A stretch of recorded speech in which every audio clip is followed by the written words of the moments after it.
Pessoal, nesse vídeo nós vamos falar do nosso último método aí para encontrar zero de funções, que é o método da secante, tá bom? E para terminar a nossa discussão, nós vamos fazer uma breve comparação entre os métodos para tentar exemplificar e explicar quais são as vantagens que um tem em relação ao outro, tá? Então, para começar aí, em que consiste o método da secante? Bom, uma das desvantagens do método de Newton, que a gente viu no último vídeo, era a necessidade de se obter a derivada da função que eu queria obter a raiz, certo?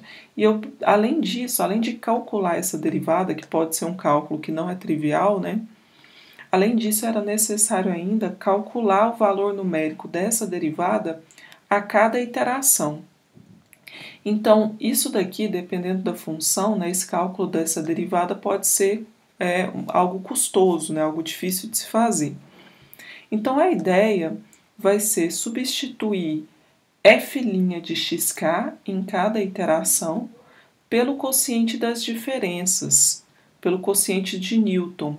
A gente sabe que f' de pk vai ser aproximadamente f de pk menos f de pk menos 1 dividido por pk menos pk menos 1, quando pk e pk menos 1 estão próximos, Na verdade, essa definição do f' de pk é o limite disso daqui, quando pk tende a pk menos 1, Então, se eu tiro o limite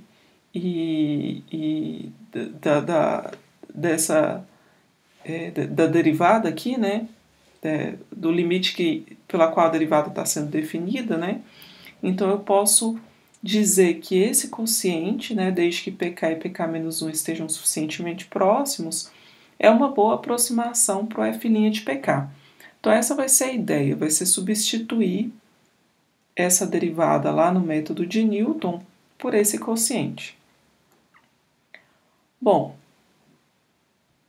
uma vez que a gente faz isso, então uma vez que a gente utiliza essa aproximação na fórmula de Newton e faz aqui os cálculos algébricos, então a gente tem que Pn vai ser dado por Pn menos 1 menos, então aqui a gente só manteve o f de Pn menos 1, passou isso daqui multiplicando, Pn menos 1 menos Pn menos 2, dividido por f de Pn menos 1 menos f de Pn menos 2, certo? Então agora essa vai ser a cara da minha sequência. A gente parte de uma aproximação P0 inicial e P1 também, E a partir do P2 a gente consegue computar aí os elementos da sequência em função dos anteriores, dos dois elementos anteriores, Observe que aqui depende do Pn-1 e depende do Pn-2. Por isso que eu digo que nós precisamos começar aí com dois elementos na sequência, O P0 e o P1. Qual que é a interpretação geométrica para o método da secante? Bom, é bem parecido com a questão do método de Newton, Então, nós vamos pegar aqui, a gente tem aqui a função y igual a f de x, que tem um zero aqui nesse ponto P, e nós queremos aí obter uma aproximação para esse ponto P.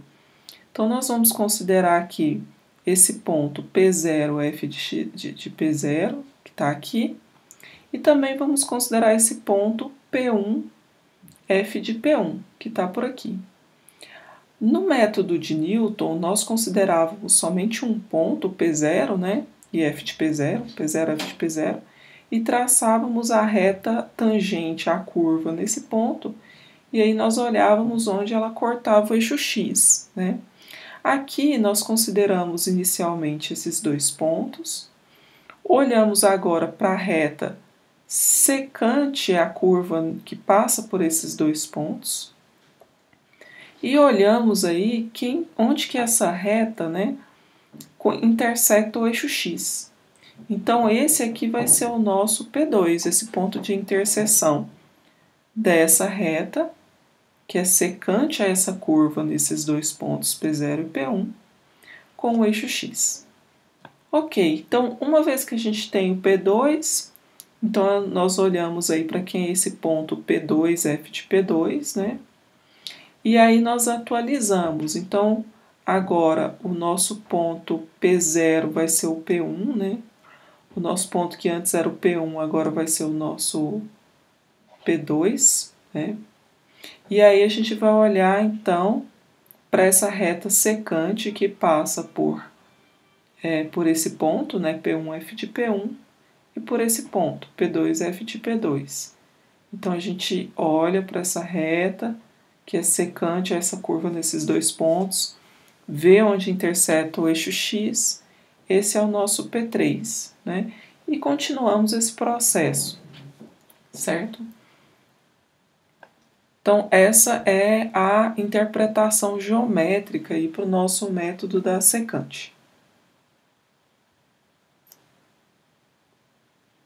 Bom, aqui nós temos então como se dá o procedimento aí desse método, né? Então, nós queremos obter aí uma solução ou uma aproximação aí para um zero de uma função f, dadas duas aproximações iniciais, uma aproximação P0 e P1, certo?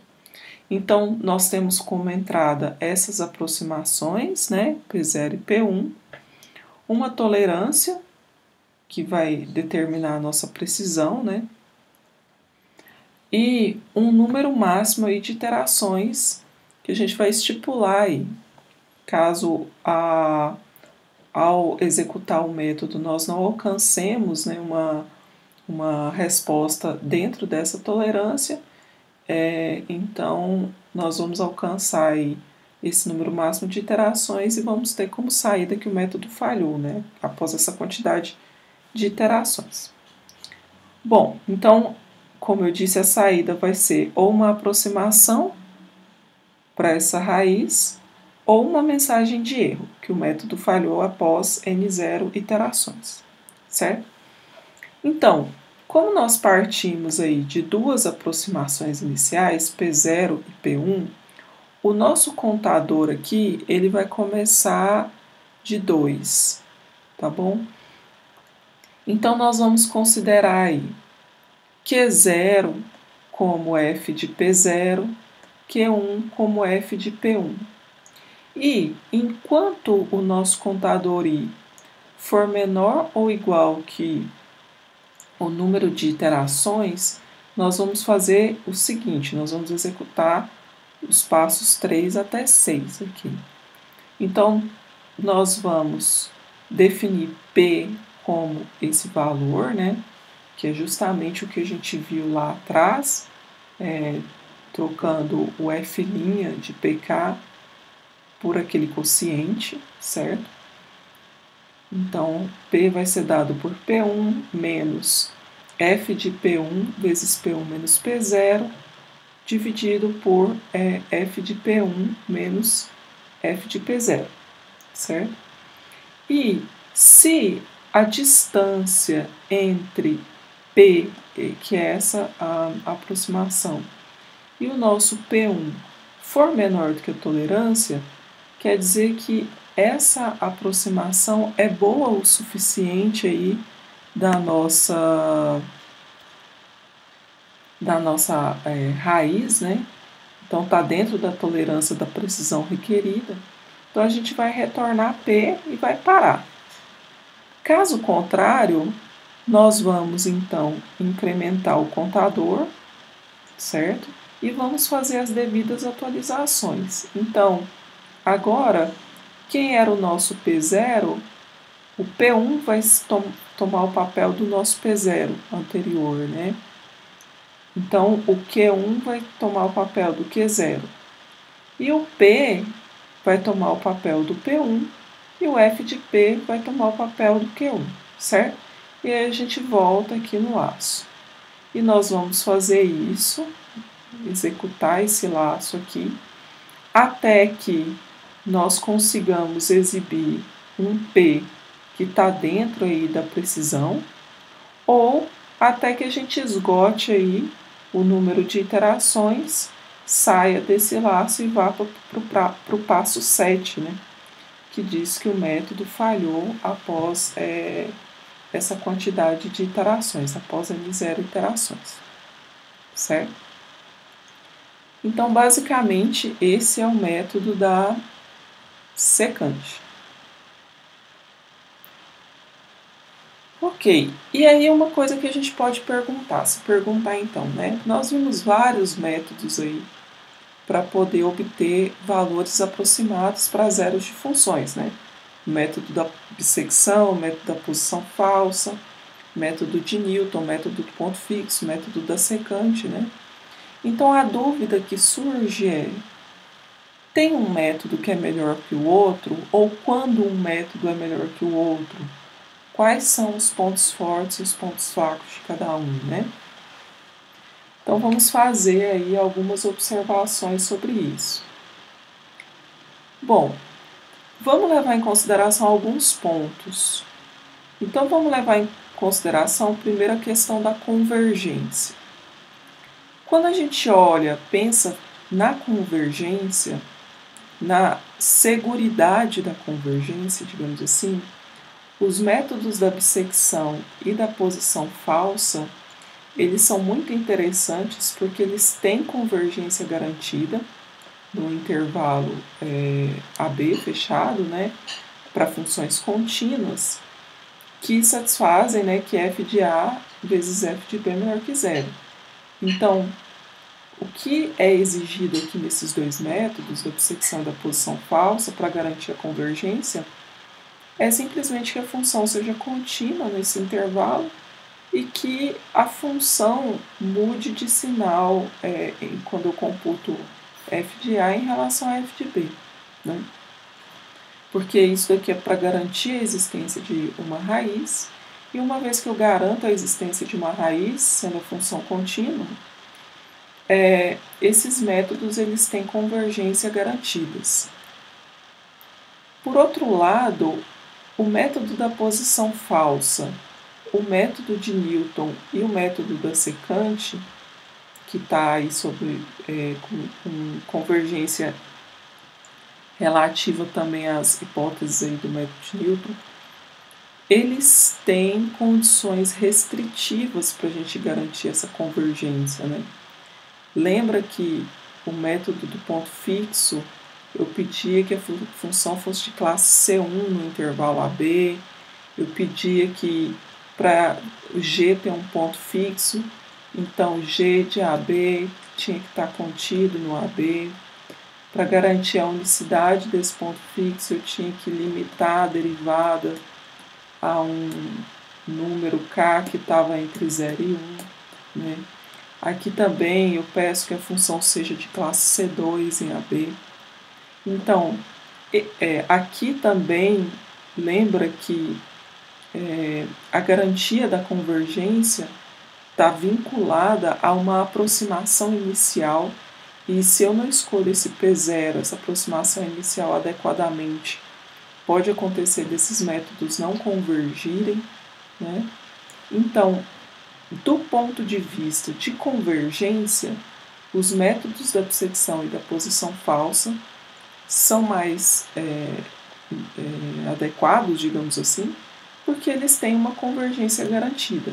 Enquanto esses aqui, para que se tenha convergência garantida, eu tenho que exigir muitas hipóteses, ou mais hipóteses do que os outros, do que esses outros dois aqui.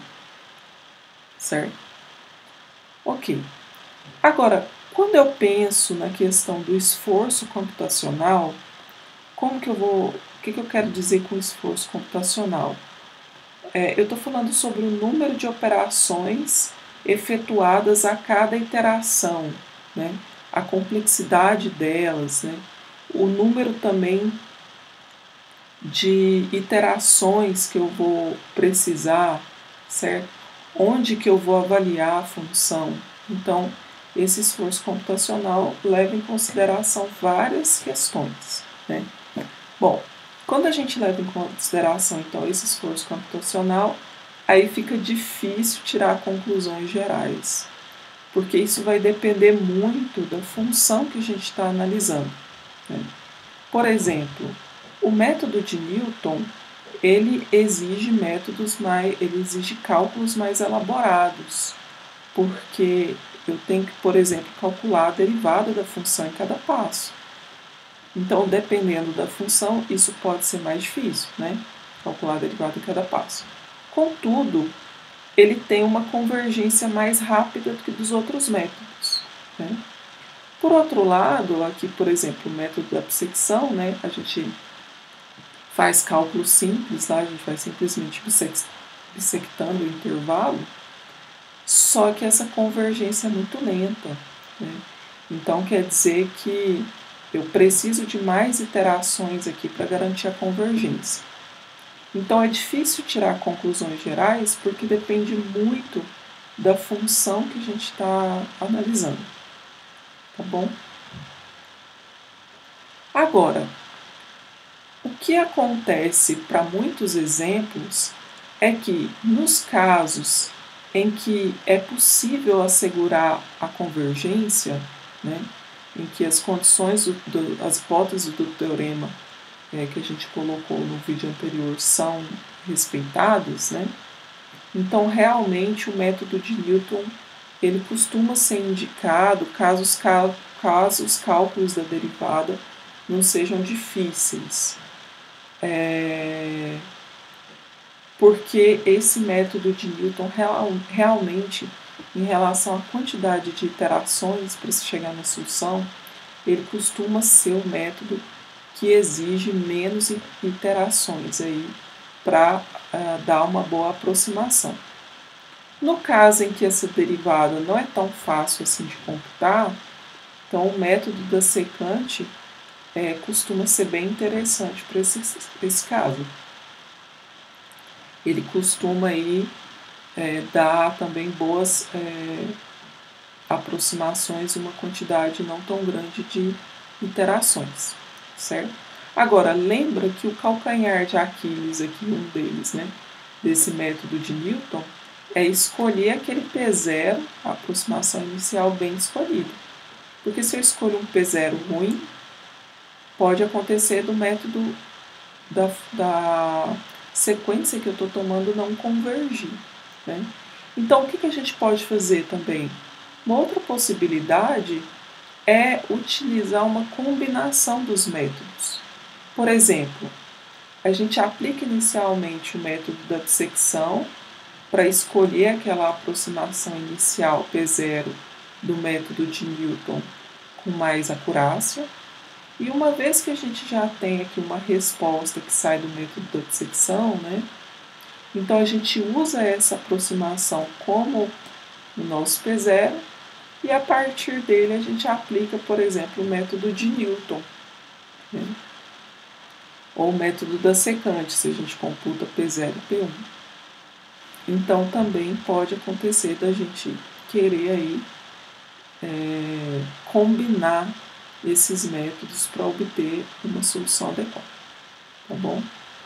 Bom, aqui esses dois exemplos estão no livro da Márcia.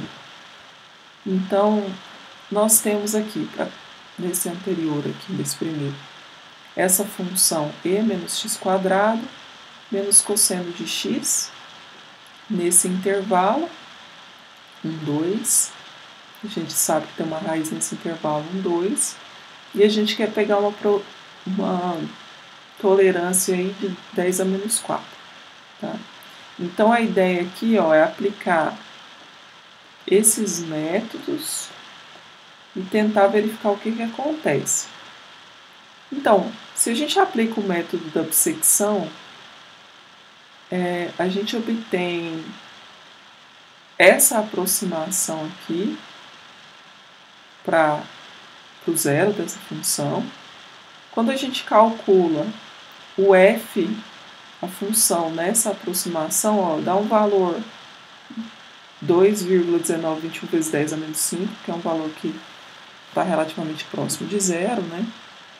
E o erro aí, ao se aproximar a raiz verdadeira por esse x⁻, está nessa casa aqui, de 6,1 vezes 10 a menos 5. Para isso, a gente conseguiu aqui, a gente precisou de 14 iterações. Quando a gente compara, por exemplo, com o método da posição falsa, né? Então a gente consegue aqui também uma raiz aproximada com um erro agora um pouco maior, né? Mas com uma quantidade de iterações bem menor aqui do que o método da dissecção, certo? Se a gente aplica agora o método do ponto fixo com essa aproximação inicial, então vocês observam que com 6 iterações a gente também consegue aqui uma aproximação com um erro da ordem de 10 a menos 4. Né? Então, em relação ao método da dissecção, por exemplo, em relação ao método da posição falsa, esse aqui está bem interessante, né? Porque eu precisei de 6 iterações, mas o erro aqui está muito menor do que esse. Está maior do que esse, mas ainda é um erro que não é grande, né? Um erro pequeno.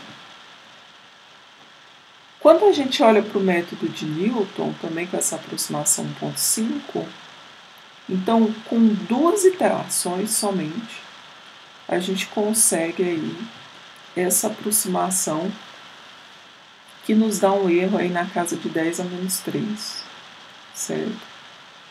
E o método da secante aí com 5 iterações, a gente tem uma aproximação que dá um erro aí da ordem de 10 a menos 4. Então aqui a gente observa que os métodos de Newton e da secante são os mais interessantes mesmo para a gente conseguir computar aí um valor aproximado para o zero dessa função, certo? Agora, uma coisa que a gente observa, né, é que as derivadas dessa função também não são tão difíceis de calcular. Então, esses métodos parecem que realmente são os mais interessantes mesmo computacionalmente também, certo? Nesse exemplo em particular, né? Bom, quando a gente olha agora para esse segundo exemplo, olha, por exemplo, 19, então aqui a gente tem uma função polinomial e a gente sabe que tem uma raiz aqui nesse intervalo, 2. Bom, e aí, aqui a gente tem o cálculo de uma aproximação aqui para esse zero, né, utilizando aí esses diferentes métodos, né? Então, nesse caso, se vocês observarem, o melhor deles foi o método do ponto fixo, considerando essa função específica aqui. O método de Newton deu uma resposta muito ruim.